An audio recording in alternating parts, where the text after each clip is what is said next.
Okay mga katrame, nandito ngayon tayo sa Parañaque. Ang gagawin natin dito is Toyota Camry. Ang problema ng Camry ni sir is yung naka-check engine. I-scan natin bago natin galawin si makina para mas mapinpoint natin yung problema at mapagbasehan din tayo sa trouble ng sasakyan. Nod lang kayo dyan at stay tuned lang kayo. Ayan. Ito yung Camry ni sir. Kita ko sa inyo.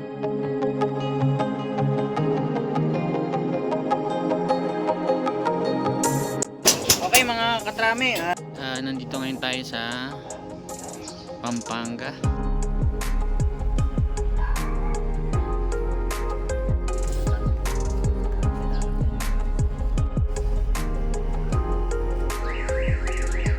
Idle air control malfunction.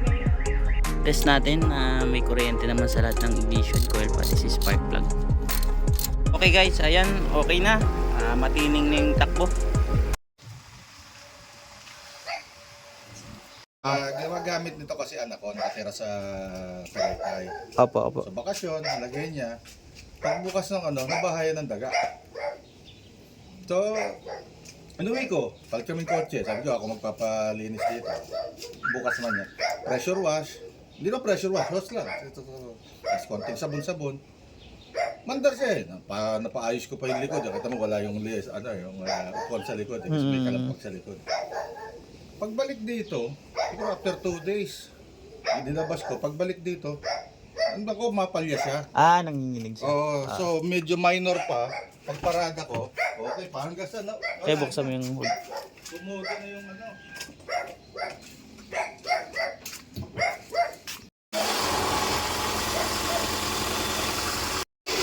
Scan natin. Naka-check engine pa rin po, ano? Yung check engine niya. Sige po.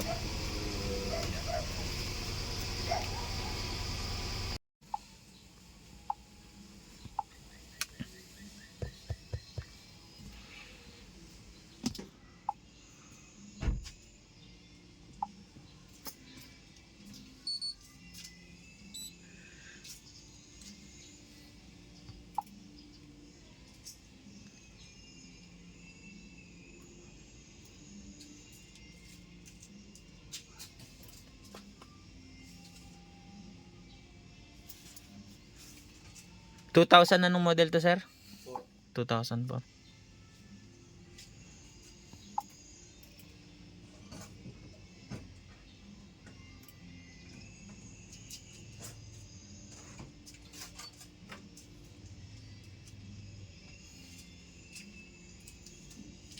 nasira ng ganito to. Tagal na to. Takbo lang ng takbo to.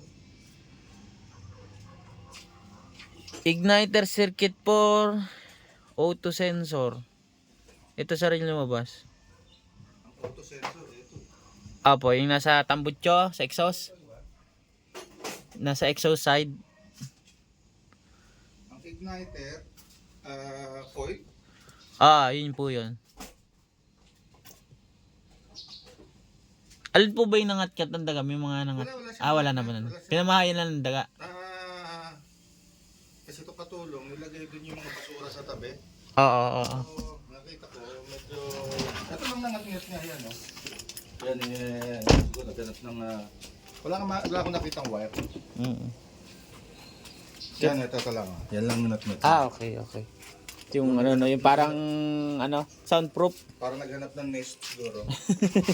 Gumawa ng nest. Actually, gumawa siya ng nest dito sa likod. Talagang gusto niyang mamahay dito. Siguro mainit. Lagi siya Tagaytay. Kaya ito, makakasin ito. Ito, start mo dun. Sa loob. Ako nag-start. Okay, scan.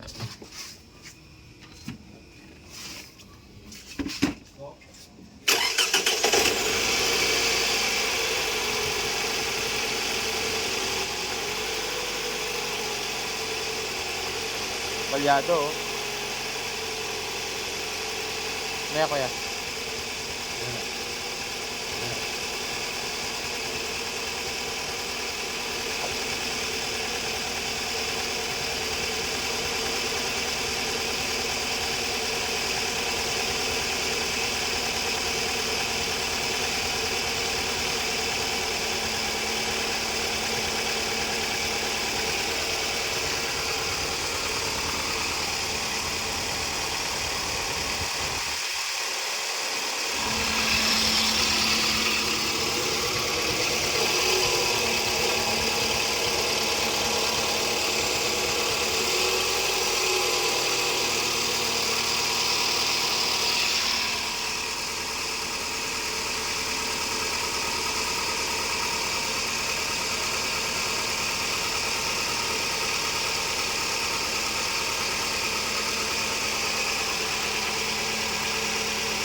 Yan na pinaltan pala to ng sakit na mga loose connection, siguro hindi maganda pagkaka-connect dito.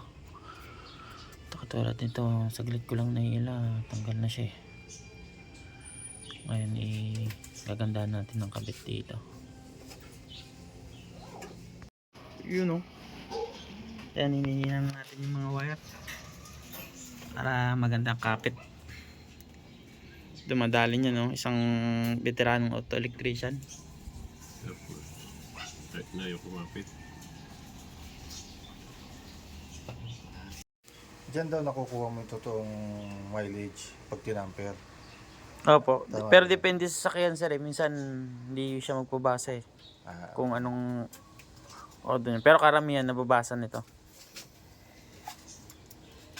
Di ko sure dito sa inyo to. Pero first owner naman nata kayo. Secondary. tagal na sa akin to. Oo. Okay na yung wiring.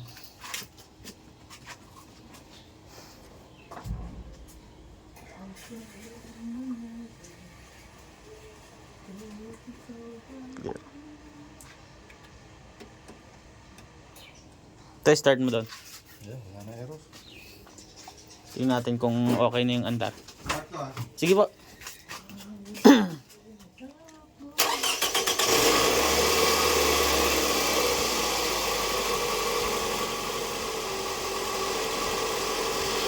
Minutes.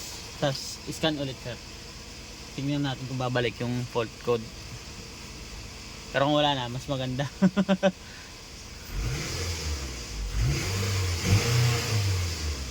Sa tingin ko okay naman siya.